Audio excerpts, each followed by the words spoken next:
안녕하세요. 오늘은 음양에 대한 이야기를 하고자 합니다. 음양 하면 벌써 너무 기초지식처럼 느껴지죠?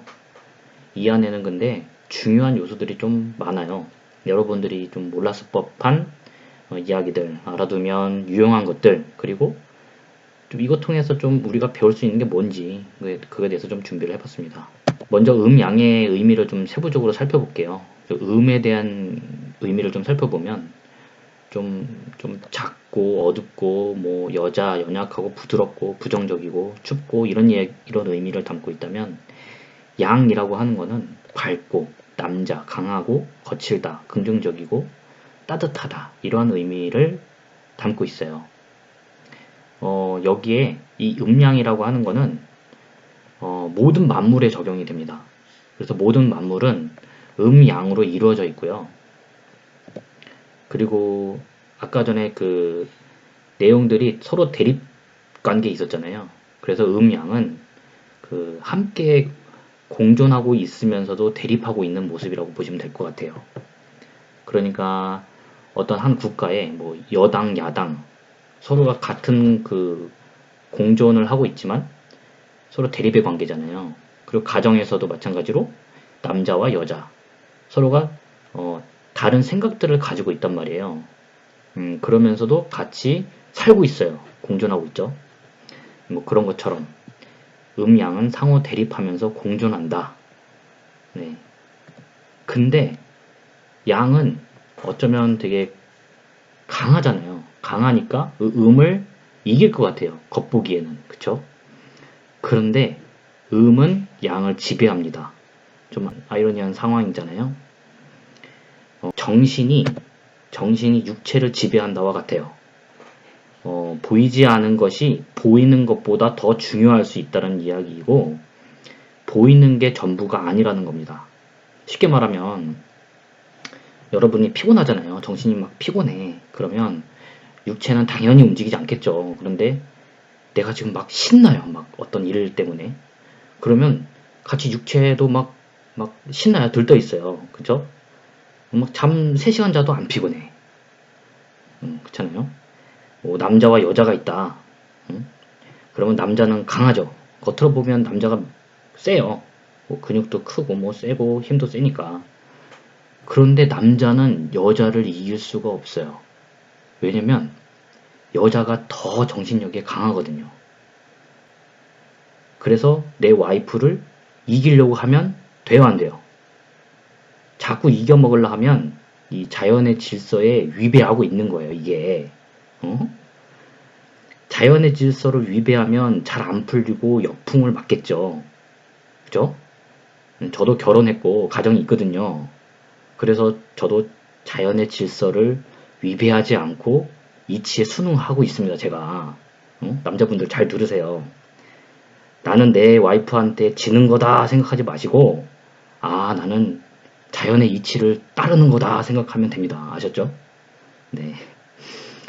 자, 뭐 모든 만물은 음양으로 설명이 가능하다면, 뭐 우리가 자주 보는 이 사주팔자, 이 사주팔자에 대해서도 음양을 설명할 수 있어요. 사주팔자에 연월, 일시 이렇게 되어 있는데, 천간, 지지로 구분되어 있죠. 자, 천간은 뭐예요? 하늘을 뜻하고, 지지는 땅을 뜻한다고 본다면, 그죠? 이 천간은 드러난 모습이고, 단순하고 확실하고, 뭐 그런 거니까, 지지는 드러나지 않은 것에 해당이 되기 때문에, 뭐 천간은 양, 지지는 이렇게 표현할 수 있습니다. 그죠? 뭐 여기까지는 대부분 알 거예요. 그런데 이 다음 슬라이드를 좀 볼게요. 여기서 보시면 연월일시를 세로로 반으로 나눴어요. 그죠? 결론부터 얘기하자면 연월이 양이에요. 일시가 음이고요. 그리고 연월을 사회로 보고요. 일시를 개인으로 봐요. 이거는 좀 많이들 좀 익숙할 거예요. 공부를 좀 하신 분들이라면. 근데 왜 그럴까요? 이게 연, 월, 일이 이렇게 묶여가지고 양일 수도 있잖아요. 그리고 아니면 뭐 연만 양이고 월, 일, 시가 음일 수도 있잖아요. 근데 왜 연, 월이 양에 해당될까요? 저도 근데 자세한 건 몰라요. 그런데 연월 이 연월과 일시를 묶어서 이 표현된 명식이라는 점은 확실해요. 다음으로 한번 유추를 해볼게요. 연월의 그 관계는 생이라는 그 개념이 들어가 있고요. 일시의 관계는 극이라는 개념이 들어가 있어요. 그러니까 연이 시작될 때 그리고 일이 시작될 때를 각각 구분해서 보았다는 증거가 있어요. 이게 생, 극, 그죠? 가령 간목의 연간에 있다고 칠게요. 1년의 시작은 입춘 이후니까 인월이잖아요. 그쵸? 그럼 여기서 월간은 뭐가 시작되어야 되죠? 그러니까 이것을 그 정하는 규칙이 있어요. 그게 바로 상생이에요. 그러니까 연간과 합화되어 나온 그 합화 오행을 이렇게 해서 합화 오행이 있을 거 아니에요. 합화 오행을 생한 것이 이거의 시작이에요. 그러니까 여기서 간목 연간의 시작 보세요. 그러면 갑기 합화 토가 되잖아요. 그럼 이 토 오행을 생하는 것이 뭐예요? 화생토. 그러니까 여기 월이 화생토가 돼야 돼요. 그러면 이 화 기운이 있어야 되는데 병화예요, 정화예요. 인월이니까 당연히 양의 기운이 되니까 병화가 되겠죠. 그죠? 이 갑 연간에 있는 그 모든 그 사람들 있잖아요. 갑자년, 갑신년, 갑술년, 갑인년, 갑오년. 그분들은 그 2월에 그 태어나신 분들은 모두가 다 이 월간에 병화가 있어요. 이렇게 알고 계시면 돼요. 그리고 일간은 개수로 그 예시로 개수로 들었는데 이 개수가 합화하는 천간은 무토죠. 이제 무개합화를 하는데 그래서 화를 해서 화학 기운이 나와요. 이건 이제 그 천간 합에 대해서 좀 공부를 해보시면은 이제 좀 아실 거예요. 그리고 근데 일과 시는 극의 상극의 개념이 들어가기 때문에 자, 이 합화 오행인 이 화라는 거를 극을 하는 그 오행인 수가 되잖아요. 수가 되는데 자시라고 한다면 그 가장 첫 번째 수에 대한 임수. 그래서 그 개수일간의 이 자시가 시작이니까 개수일간은 임자시가 바로 하루의 시작이 되는 거예요. 이처럼 연월은 이 생의 관계가 있고 일시는 극의 관계가 있다고 본다면 연월은 양이고 일시는 음이라는 것이 되는 거예요. 그죠? 그러면 양은 크고 넓은 것이니까 사회가 되고 음은 작고 좁은 것이니까 개인이 됩니다. 뭐 실제 고법 명리학에서는 이 연간을 중심으로 감명을 했고요. 그 다음에 그 서자평이 일간을 중심으로 해서 감명을 했어요. 서자평 이후로의 시대가 바로 신법 명리학이고 이 감명 방법이 현대까지 영향을 주고 있어요. 그러면 서자평이 그럼 시대적으로 수백 년을 좀 내다본 것이 되는 건가? 제 생각이지만 이제 고변 명리학이나 신법 명리학이나 당시의 어떤 신분제도 사회를 벗어나지는 않았어요.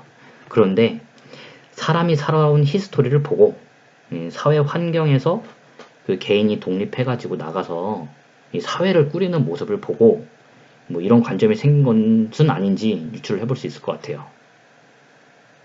이렇게 먼저 사회에서 어떤 상호작용이 있고 그 다음에 개인이 점차적으로 이 양이 줄어들면서 음의 영역이 커진다. 그러니까 사회 영역은 축소가 되면서 개인이 독립할 수 있는 것들이 이제 커진다. 이렇게 볼 수 있을 것 같아요. 뭐 이게 뭐 중요한가? 그래서 어쩌라고 뭐 이럴 수 있어요. 그죠? 근데 이를 통해서 우리가 알 수 있는 결론은 사람은 결국 이 회사를 다니든 학교를 다니든 어쨌든 사회 환경에서 내가 상호작용을 하다가 결국은 내 개인 중심으로 독립해서 뭐 사업을 하든 가정을 꾸리든 것으로 볼 수 있어요. 즉 양이라고 하는 사회가 점차 활동이 줄어들면서 음이라고 하는 개인의 영역이 넓혀져 가는 것은 어쩌면 당연한 진리인 것 같습니다. 그러면 이 월지뿐만 아니라 또 이 월지, 년지, 일지, 시지가 이렇게 있는데 여기 있는 지장간들 있잖아요. 응? 그럼 이 지장간들이 그러면은 당연히 중요하겠죠. 다 중요한 거예요. 왜냐면 내가 앞으로 이 처음에는 이 월지 중심의 그 뭐 삶을 살아가다가 나중에는 개인 중심의 삶을 살아갈 수 있다라는 얘기잖아요. 뭐 이거를 제가 연, 월, 일, 시에 대한 금요화실 관법을 논한 게 아니라 우린 누구나가 사회와 상호작용을 하고 살아가다가 이제 개인의 역량을 확대시켜서 독립할 수 있는 기회를 누구나가 다 가지고 있다는 의미가 된다고 생각합니다. 그래서 지장간들은 모든 글자가 다 나와 밀접한 연관성을 가지는 것이다. 이렇게 생각하고 있어요. 이 영상을 보시는 여러분들은 사회 환경 속에서 지금 소속되어 살아가고 계신가요? 아니면 이제 독립적인 삶을 준비하고 계신가요? 오늘의 그 이야기는 여기까지고요. 내용이 정말 마음에 들었다면 구독과 좋아요, 알림 설정을 부탁드리겠습니다. 감사합니다.